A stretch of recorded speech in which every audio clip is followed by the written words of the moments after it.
welcome everyone. Thank you so much for letting us know where you are from Asunción, Ciudad del Este, Encarnación, Lambaré, etc., etc. So I will give you more information towards the end of this webinar on how to become a member. Okay, so thank you for asking that as well. All right, so without further ado, we have Pedro Juan Caballero as well.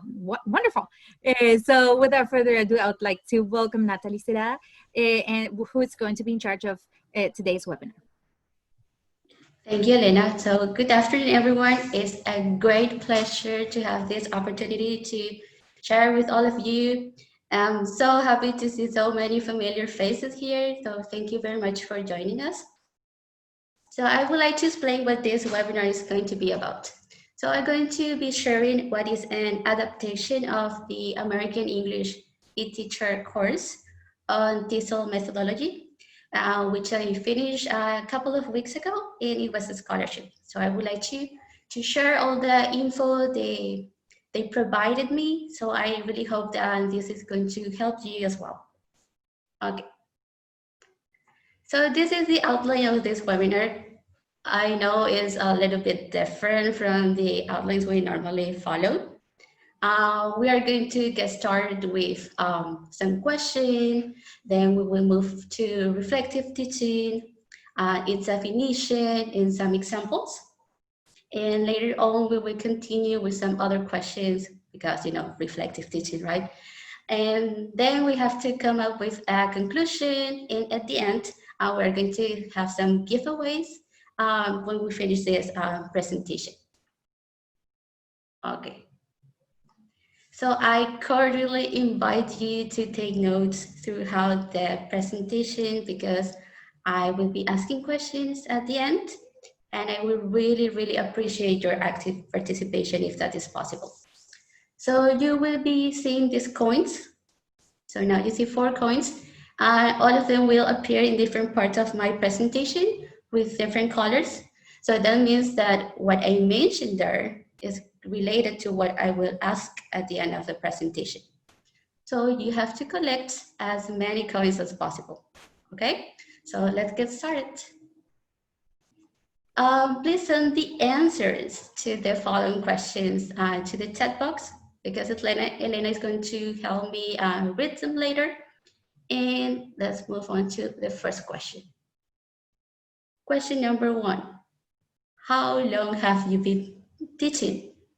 So I would like to read your answers, please.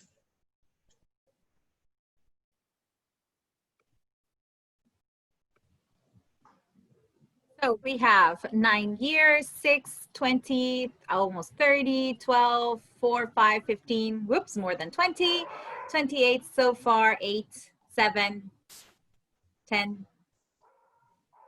Okay, oh my goodness. A lot of experience then. Thank you very much for your answers. So now let's move on to the second question. So what is something you like about teaching? I know you may like so many things about this beautiful profession, but please provide brief answers, okay? So only brief answers. Interacting with people. One person said everything. Learn more how to teach. It's challenging, it's motivating and inspiring students, making learning fun, interacting. Other words are flexibility, creativity, inspiring. When you realize that students are learning, helping others learn, being a source for knowledge to people who are thirsty to learn, inspiring. I love teaching. So those are rapport with students, the aha moment. All right, thank you very much for your answer. So we move on to the third and last question. So question number 3, why did you become a teacher? I know we are going to have different answers to this question, and it's also okay if you don't want to share them, but please be brief with your answers.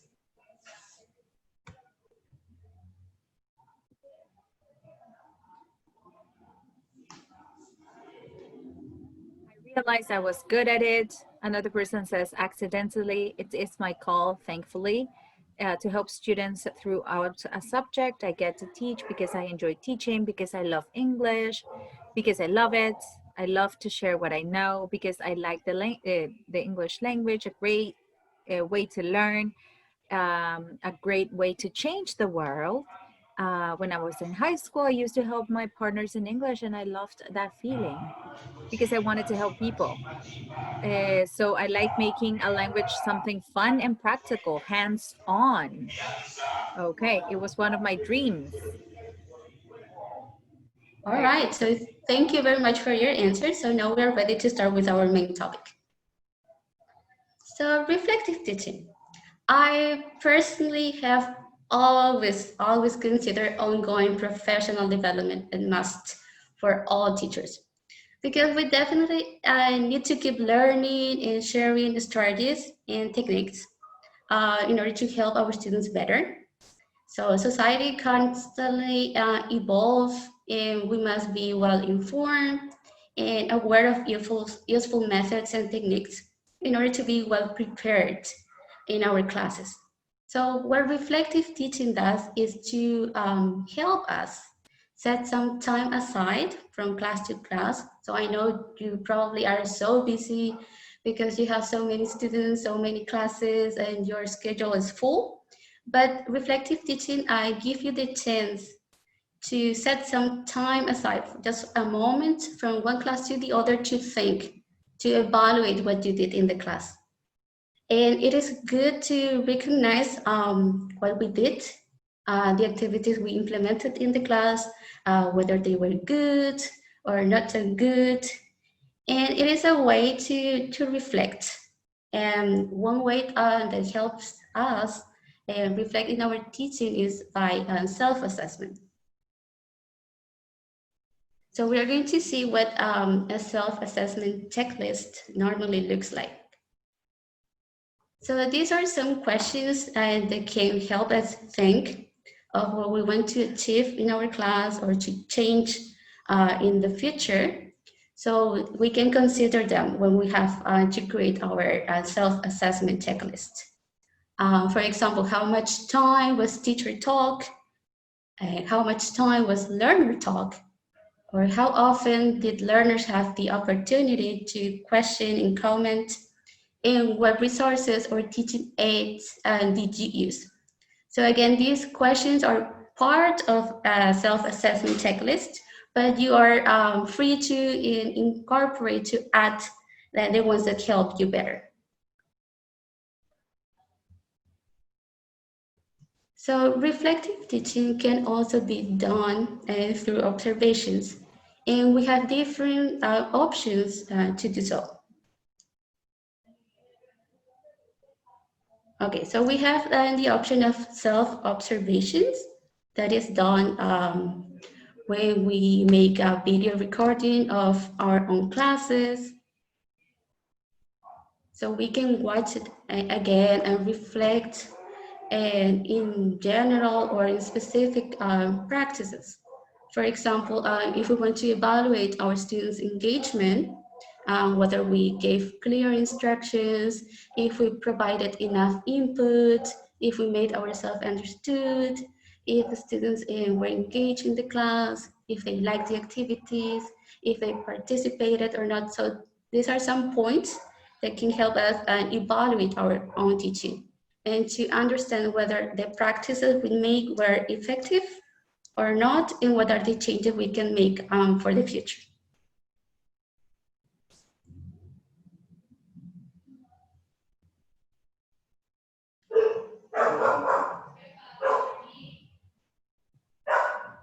Okay, so another option we have is peer observations.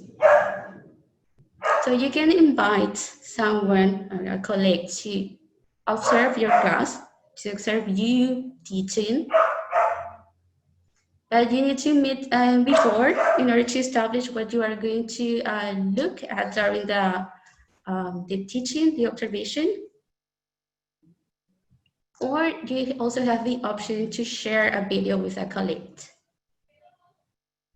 And the third option we have is an observation checklist. So you can use a checklist in order to notice a specific aspect of teaching practice.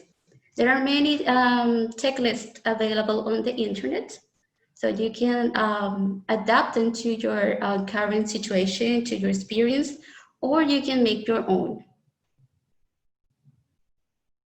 Okay, so in this checklist, you can set the goals you want to achieve, and they will help you, they will guide you through the process, because you will take some time to reflect on what happened in your classroom and to compare that situation to your original goal. And then you will be able to analyze whether you achieved your goal or you did not, and what are the changes you can make to improve in the future.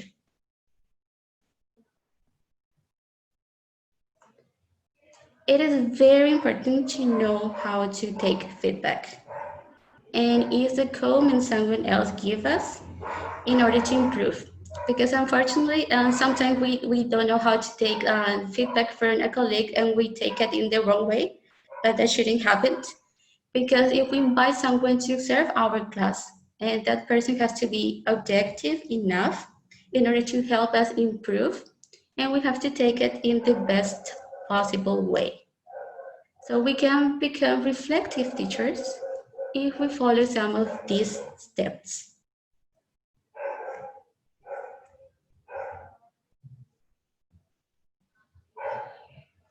Okay, it's important to recognize the goals we want to achieve.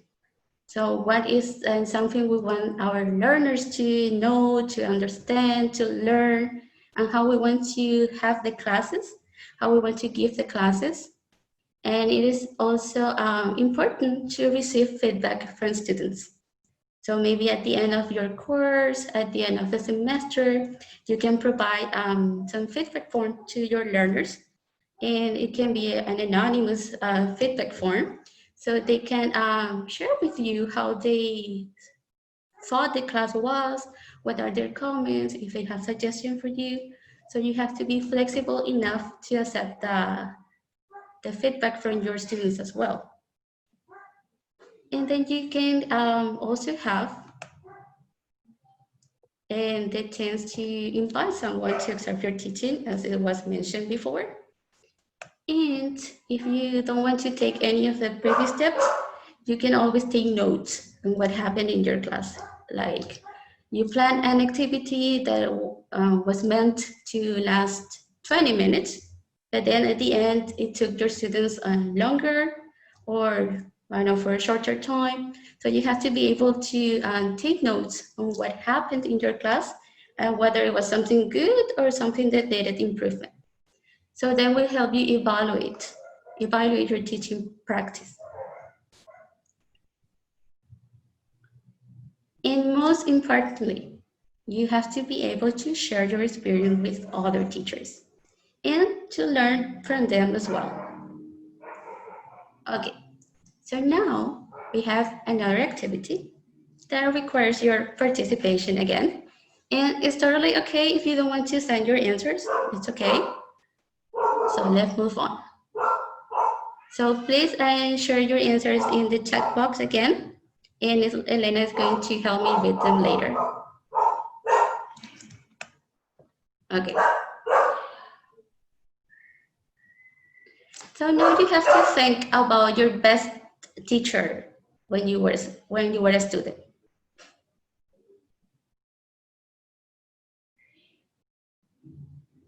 And in the chat, you have to list the top three, only three, qualities, skills, or attitudes which made them, or this particular person, so good. So you can take a minute to answer.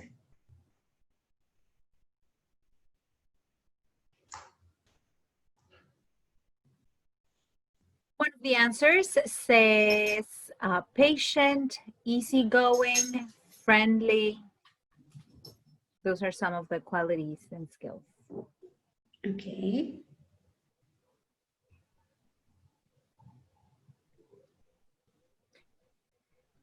This person inspired. Another one, guide me, caring. My best teacher was always fun, always teaching us vocabulary. And most importantly, she was, oops, I lost it. Patient, communicative, empathetic, loving, caring. greets with a smile, approachable, responsible, motivating, high expectations from learners, expected a lot from us. So another person with high expectations, helping, compassionate, knowledgeable, friendly. Those are some of the answers and characteristics. All right. Creative. Great. Thank you very much. Okay. So now we have to think of a teacher or teachers who weren't so good.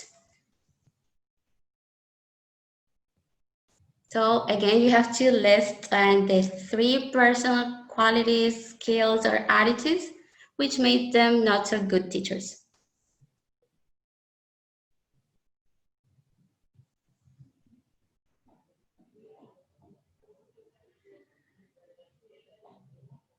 Biased, the one that wants me to memorize the lessons, not interested in teaching or in his students. Let's see if there are more. So we have yes, the ones that make students memorize. Yeah. And we have, they did not give me feedback. They did not really know the subject. They were impatient, lazy, lack of professionalism, not willing to go the extra mile, or sarcastic. Everything was book-based and only based on theory, no extra experiences, lack of commitment with education. Didn't seem interested, very rude. So those are some of the answers of, or qualities or skills of not so good teachers. All right, thank you.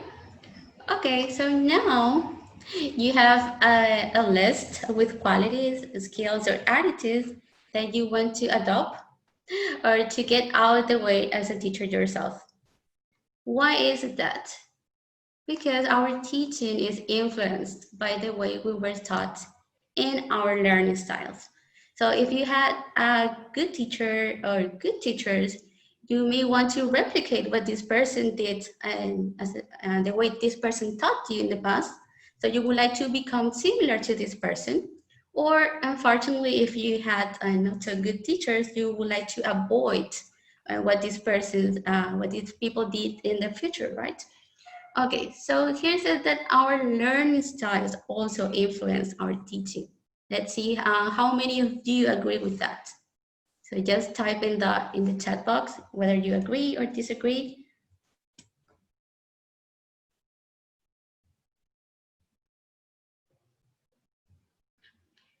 Agree, the first one. Agree, lots of agrees. Okay, thank you. So now I would like to know what type of learners are you? What type of learners are you? Are you visual learners, auditory learners, kinesthetic learners? How do you learn better?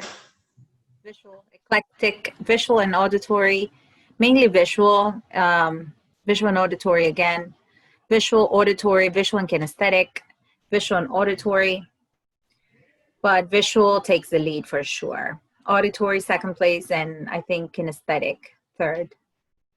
All right, thank you. Okay, so basically our teaching is influenced by the way we were taught and our learning styles. So that means we have to be aware, so aware of our own characteristics and try to make the most out of them. So we should recognize our strengths and weaknesses. So what is something you're good at? I would like to know what is something you are good at. And then you have to think, how can you use this characteristic in your teaching? Grammar, making class fun. Let's see who else. Motivating, rapport, designing lessons. I'm very patient, says one person.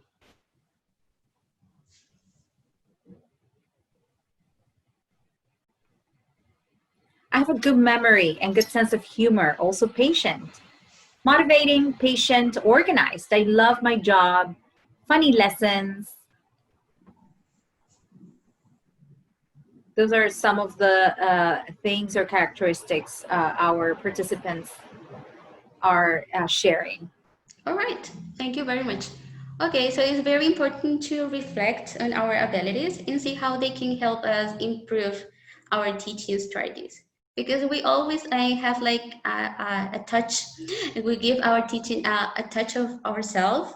And even though the institute or the school has its own policy on how to teach, every teacher adapt and adopt in that policy and make it according to his or her own style. So that is what makes a very, very, very great difference.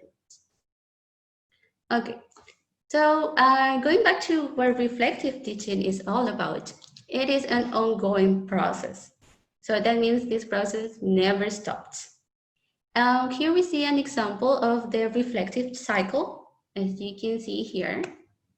It starts with a description of what happened in the class. So it's up to you if you want to provide a detailed description, if you want just to mention in some situation that happened, and then you can also provide information about feelings. So what were you thinking and feeling when this situation happened? And that will help you evaluate. So what is something good, or what was something good and something bad about the experience? And then we have the analysis step. What sense can you make of the situation? How can you analyze what happened? And you have to be able to come to a conclusion. What else could have you done? And you have to take an action plan. So if it arose again, what would you do? How would you change this? How would you prevent this situation from happening again? Or what would you do differently in the future? Because I'm sure most of us, or all of us, were not prepared for the situation we encounter right now. So most of us were not prepared for online teaching. So if you have to compare yourself, like, I don't know, yourself in March when everything started from yourself now, I'm sure there is a huge difference. So maybe you were trained on how to use these platforms, apps, so you are more familiar with technology, you become friends now. So there is a huge difference in how we were at the beginning of this process and how we are.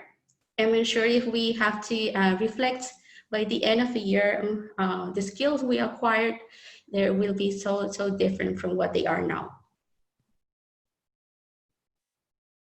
Okay, so we need to allow ourselves the chance to change and improve. So we have to take into account this is a process. It takes time and effort, but we have to improve a little every day. I know that teachers are so high achievers and we tend to be so hard on ourselves, but we are humans. We need to take into account this is a process. We can change from one day to the other. It will take us time and effort, and if we improve a little every day, that is more than enough. Okay, so that is it regarding our reflective teaching. So now we come to the part where we have the questions and the coins. So I'm sure you remember these coins from the beginning of the presentation. So we have to get started with the first question. Okay. What is reflective teaching? Please send your answers to the chat and Elena is going to help you one more time.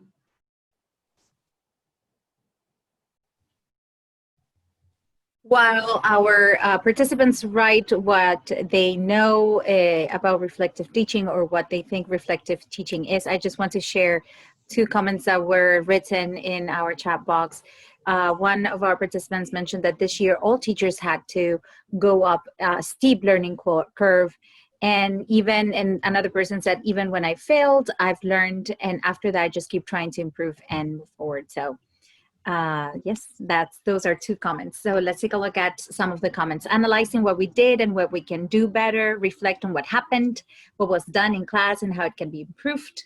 Self-assessment in teaching, to think, analyze in order to improve. We need to have a reflective time at the end of every activity.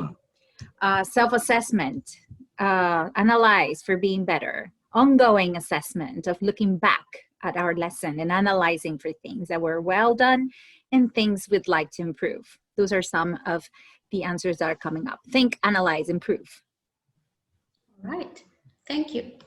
Okay, so reflective teaching. It is a tool that teachers use to evaluate their own performance in the classroom. So your answers are correct.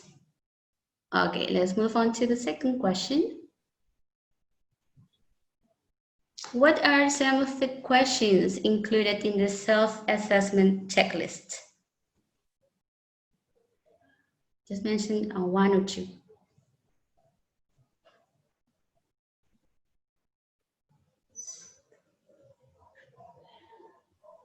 If students understood, how much was teacher talk? Teacher talk versus student talk, learners talk. How much is the teachers talking? Classroom management strategies, achievement of aims.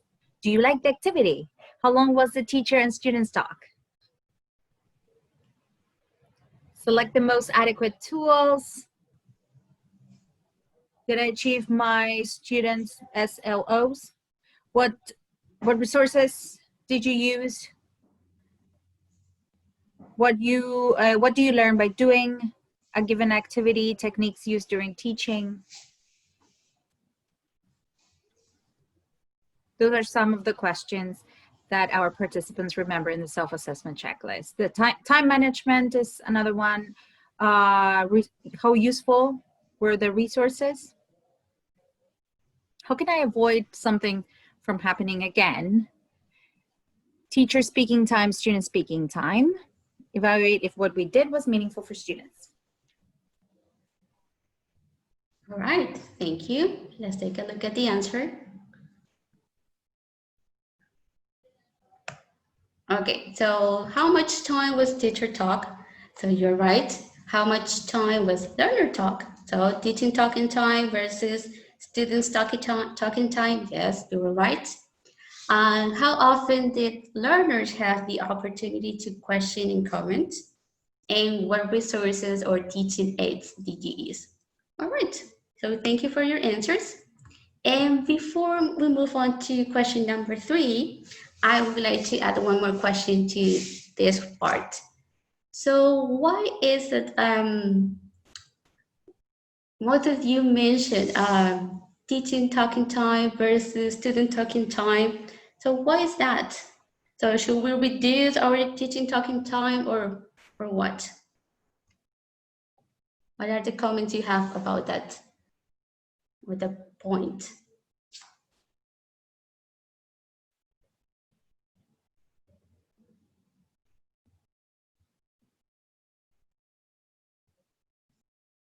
One person asked if you could show number 1 again.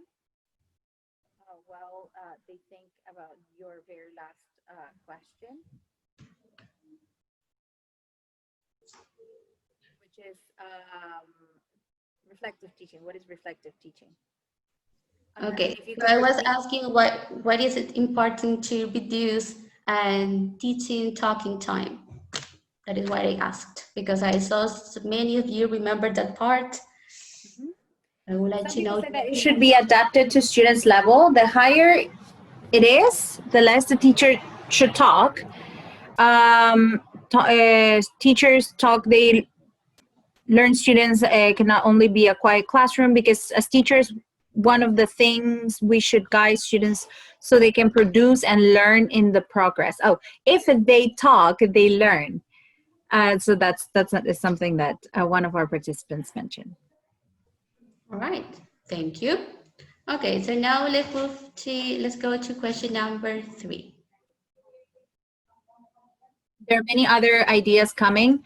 So Okay. maybe we might not be able to read them all, but it's always, I think, important and very, very useful if, the participants read what their partners say, and they can also, learn, even though we might not read all of them aloud. Yeah, that's right. Okay. Question number 3. What are some steps to become reflective teachers?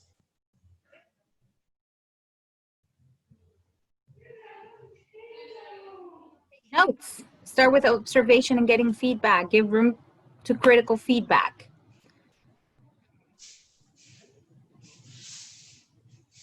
Set goals.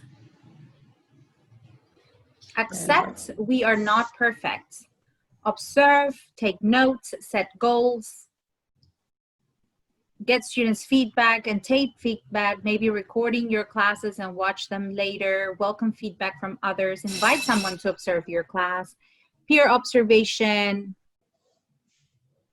self-observation, observations in general, share experience, many ideas coming up All on how to right. become reflective teachers. Thank you. Okay, so let's take a look at the answer. I mean, these are not the only answer we have, but just to have an idea. So we need to set goals, and we can get feedback from students. We can invite someone to observe our classes. This can also be done with online teaching. You can take notes from one class to the other, or at least once a week, and you should be able to evaluate your own performance as well. So thank you for your answers. So now let's go to question number 4, which is the last one. What are some of the steps included in the reflective cycle?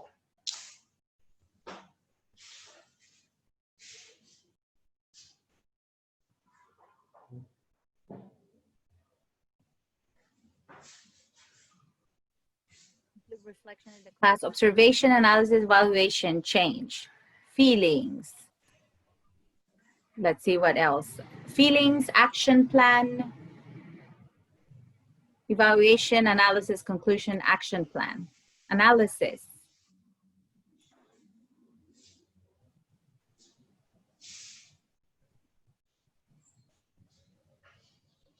Set goals, teach, evaluate, set goals. Action plan, description, feelings, evaluation, analysis, and conclusion. All right. Thank you very much. So let's take a look at the answer. Remember, this is not the only answer we have. So you are free to add what you like better and what works for you. But according to the reflective cycle that was part of this presentation, we have the following steps: description, feelings, evaluation, analysis, conclusion, and an action plan, which is very, very important.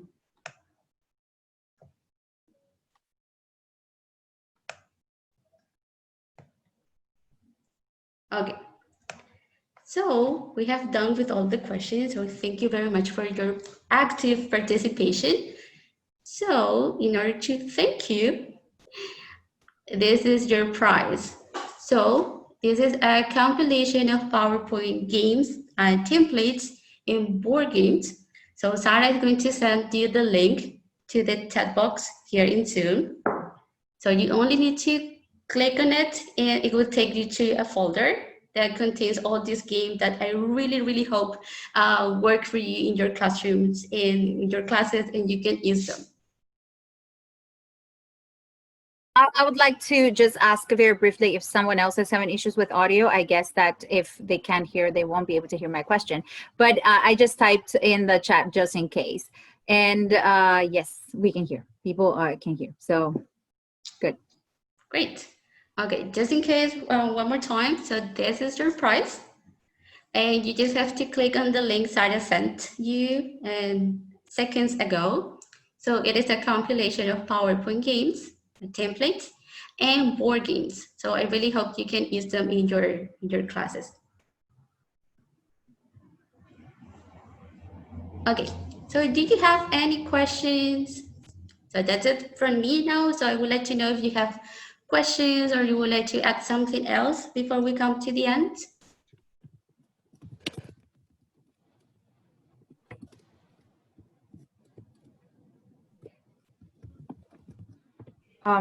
It seems that nobody has issues with the audio, and Mhm. everybody is very thankful for their. But if anybody wants to say share or mentions anything or give some ideas, please make sure that you type it or let us know. Okay. So very dynamic. Thank you. Lots of thank yous. Okay, thank you for joining us today. So this is a big thanks for everyone who is here. What do you think are the most, this is a question, what do you think are the most important things to consider while teaching English to children? So that's one question. All right, so according to my experience, I've been teaching children for a couple of years. I really take into account what students like, what are their interests. So I really become acquainted with the cartoons they watch, with the YouTube videos they watch, and what they are into. So if I know their interest, I can take that to my teaching, and it can help them and it can help me. So my teachings are going to become more attractive to them.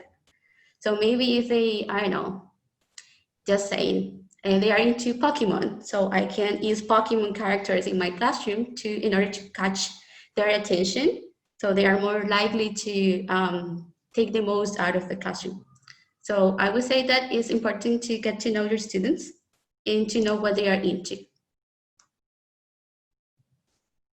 All right. Another question says, how would you collect feedback during this remote instruction time?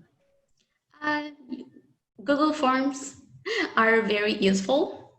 Or if you don't have access to Google Form from one reason or the other, so you can always look for alternative. So I am a huge fan of alternative. So if you just look on the internet alternative to Google Form, you will have like million of other platform that works in the same way, and they will help you collect feedback from your students. But again, the most famous and the most useful is Google Form. Yes, also Kahoot for getting feedback from young students. Okay, so it's up to you. You have to look on the internet how to collect feedback from children or from teenagers or from adults. But so far, the most common one that I use with my adult students, especially with them, is by using Google Form, like the one you will receive after this webinar, where you are going to provide your feedback, and I will read them all because you will help me improve for the next time I have to present. Another question, how can you make your students practice speaking if the students can't connect through Zoom or similar platform? I don't know how many students you have, but one thing that comes to my mind right now is using WhatsApp audios. So you can ask them or you can send them audios, and in that way they are going to be forced somehow to reply to you in English, and you will be able to correct their pronunciation or to hear how they pronounce words. So that is the very first answer that comes to my mind right now. But again, it depends on your student's age, of their level of proficiency. But I think this idea will work with teenagers and adults.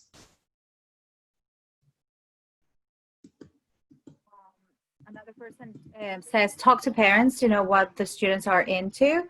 Well, you already read that somebody suggested Kahoot as a way of interacting and getting feedback.